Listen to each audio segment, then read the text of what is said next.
नमस्कार।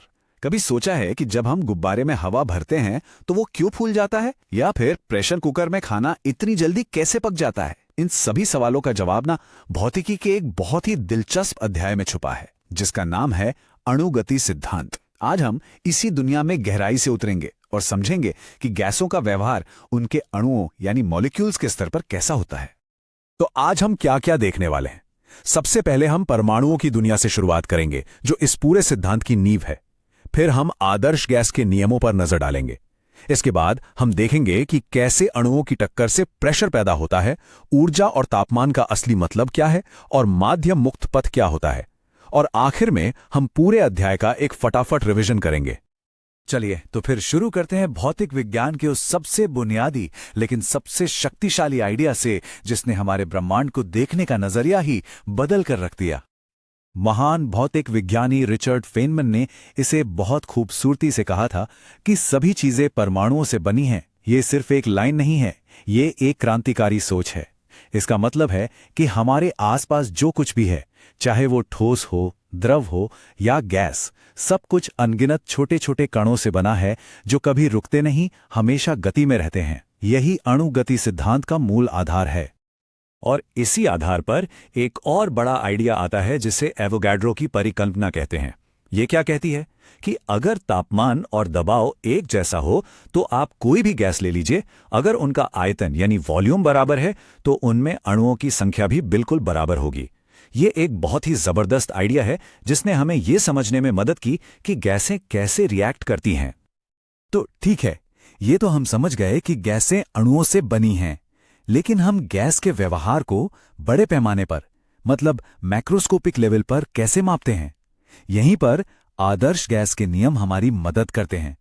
ये नियम एक तरह से आणविक दुनिया और हमारी रोजमर्रा की दुनिया के बीच एक पुल का काम करते हैं।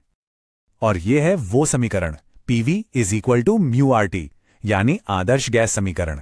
ये भौतिकी के सबसे जरूरी समीकरणों में से एक है।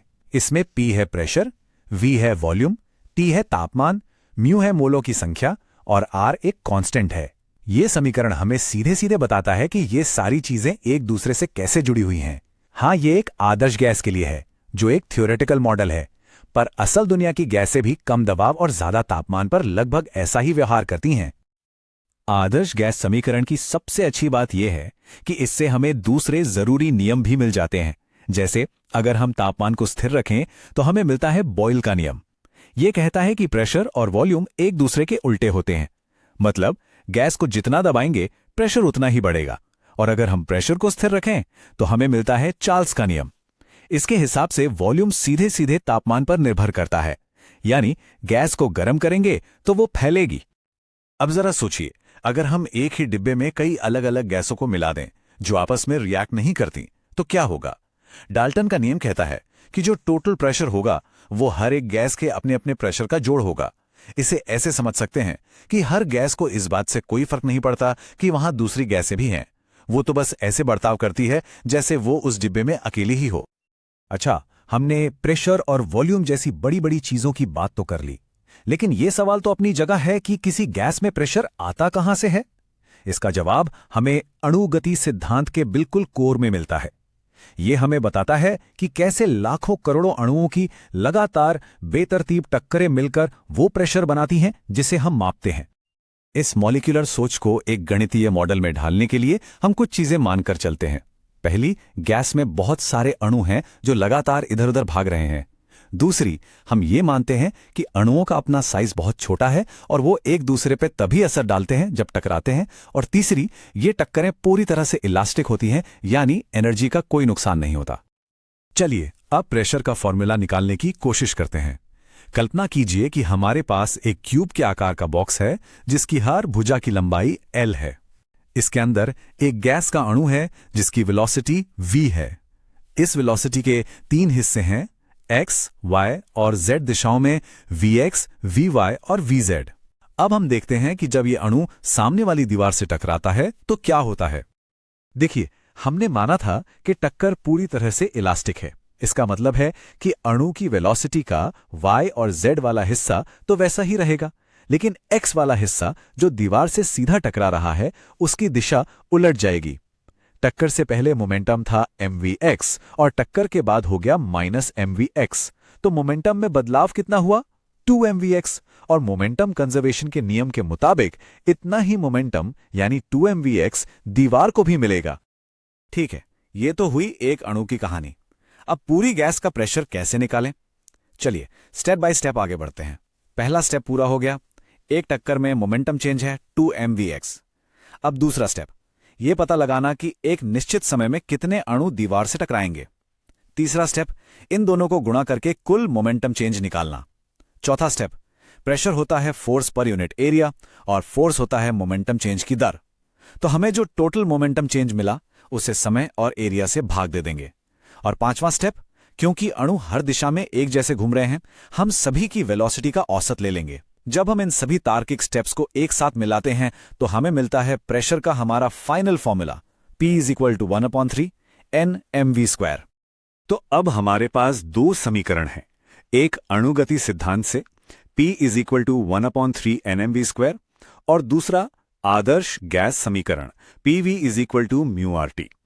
अब जादू देखिए, जब हम इन दोनों को एक साथ रखते हैं तो हमें भौतिकी की सबसे गहरी समझ में से एक मिलती है कि आखिर ये तापमान असल में है क्या। जब हम उन दोनों समीकरणों को मिलाते हैं तो हमें एक शानदार नतीजा मिलता है। 1/2 mv² बराबर है 3/2 kRT। बाईं तरफ क्या है? यह है एक अणु की औसत गतिज ऊर्जा और दाईं तरफ क्या है? तापमान। यह समीकरण हमें सीधे सीधे बता रहा है कि किसी गैस का तापमान और कुछ नहीं, बस उसके अणुओं की औसत गतिज ऊर्जा का ही एक माप है। मतलब जब हम किसी चीज को गर्म करते हैं तो हम असल में उसके अणुओं को और तेज दौड़ा रहे होते हैं। अब देखिए, एक अणु सिर्फ सीधी रेखा में नहीं चलता, वो घूम भी सकता है और कांप भी सकता है। ऊर्जा को रखने के इन अलग अलग तरीकों को हम कहते हैं डिग्रीज ऑफ फ्रीडम। और ऊर्जा के संविभाजन का नियम ये कहता है कि जब कोई सिस्टम थर्मल इक्विलिब्रियम में होता है तो उसकी कुल ऊर्जा इन सभी डिग्रीज ऑफ फ्रीडम में बराबर बराबर बंट जाती है। हर हिस्से को मिलती है 1/2 kBT ऊर्जा। चलिए एक उदाहरण लेते हैं, जैसे ऑक्सीजन या नाइट्रोजन का अणु। ये x, y, z तीनों दिशाओं में चल सकता है, तो इसके पास 3 ट्रांसलेशनल डिग्रीज ऑफ फ्रीडम है। इसके अलावा जैसा यहां दिखाया गया है, ये 2 अलग अलग अक्षों पर घूम भी सकता है, तो इसके पास 2 रोटेशनल डिग्रीज ऑफ फ्रीडम भी हो गई। यानी कुल मिलाकर हो गई 5 डिग्रीज ऑफ फ्रीडम। तो इसकी कुल औसत ऊर्जा होगी 5 गुना 1/2 kBT। और इस सिद्धांत का सबसे शानदार नतीजा आप सामने आता है। देखिए, किसी गैस की विशिष्ट ऊष्मा क्षमता यानी CV इस बात पर निर्भर करती है कि उसका तापमान 1 डिग्री बढ़ाने के लिए कितनी ऊर्जा चाहिए, और ये ऊर्जा सीधे सीधे डिग्रीज ऑफ फ्रीडम से जुड़ी है। जैसा कि इस टेबल में दिख रहा है, एक परमाणु गैस के लिए जिसमें 3 डिग्रीज ऑफ फ्रीडम है, CV का मान 3/2 R आता है, और द्विपरमाणु गैस के लिए जिसमें 5 डिग्रीज ऑफ फ्रीडम है, CV का मान 5/2 R आता है। और कमाल की बात यह है कि जब हम इसे एक्सपेरिमेंट में नापते हैं तो हमें बिल्कुल यही मान मिलते हैं। हमने ये तो जान लिया कि गैस के अणु बहुत तेज चलते हैं, लगभग ध्वनि की गति से। तो फिर ऐसा क्यों होता है कि अगर कमरे के एक कोने में कोई परफ्यूम छिड़के तो उसकी महक पूरे कमरे में तुरंत नहीं फैलती? इसका जवाब हमें एक अणु की असली यात्रा को समझने से मिलेगा, जिसे हम माध्य मुक्त पथ कहते हैं। असल में एक अणु सीधी रेखा में ज्यादा देर तक नहीं चल पाता, वो जल्दी ही किसी दूसरे अणु से टकरा जाता है। तो माध्य मुक्त पथ वो औसत दूरी है जो एक अणु 2 टक्करों के बीच तय करता है। इसका मान गैस कितनी घनी है और अणु कितने बड़े हैं इस पर निर्भर करता है। गैस जितनी घनी होगी या अणु जितने बड़े होंगे, टक्करें उतनी ही जल्दी जल्दी होंगी और माध्य मुक्त पथ उतना ही छोटा होगा। बस इसी वजह से महक धीरे धीरे फैलती है। चलिए, अब तक हमने जो कुछ भी सीखा है उसे जल्दी से दोहरा लेते हैं, ताकि इस अध्याय के सारे जरूरी आइडिया और फॉर्मूले दिमाग में अच्छी तरह से बैठ जाएं। तो याद रखने वाली मुख्य बातें क्या हैं? पहली, हर चीज परमाणुओं से बनी है जो लगातार गति में है। दूसरी, गैस के गुण जैसे प्रेशर और तापमान इन्हीं परमाणुओं की गति का नतीजा है। तीसरी, तापमान असल में अणुओं की औसत गतिज ऊर्जा ही है। चौथी, ये ऊर्जा अणु की डिग्रीज ऑफ फ्रीडम में बढ़ जाती है। और पांचवी, माध्य मुक्त पथ हमें बताता है कि अणु टक्करों के बीच औसतन कितनी दूर चलते हैं। और ये है वो जरूरी फॉर्मूले जो हमें याद रखने हैं। आदर्श गैस नियम जो P, V और T को जोड़ता है, प्रेशर का फॉर्मूला जो इसे अणुओं की गति से जोड़ता है, गतिज ऊर्जा और तापमान का संबंध जो हमें तापमान का असली मतलब बताता है, और आखिर में वर्ग माध्य मूल चाल और माध्य मुक्त पथ के फॉर्मूले जो हमें अणुओं की गति का एक अंदाजा देते हैं। तो आज की हमारी चर्चा यहीं समाप्त होती है, पर एक सवाल के साथ कि ये जो क्लासिकल अणुगति सिद्धांत है ये सामान्य तापमान पर तो बहुत अच्छे से काम करता है, लेकिन जब हम तापमान को परम शून्य यानी एब्सोल्यूट जीरो के करीब ले जाते हैं तो क्या होता है? ये सिद्धांत कहाँ जाकर फेल हो जाता है और फिर इसकी जगह कौन सी नई भौतिकी ले लेती है? इस पर सोचिएगा जरूर।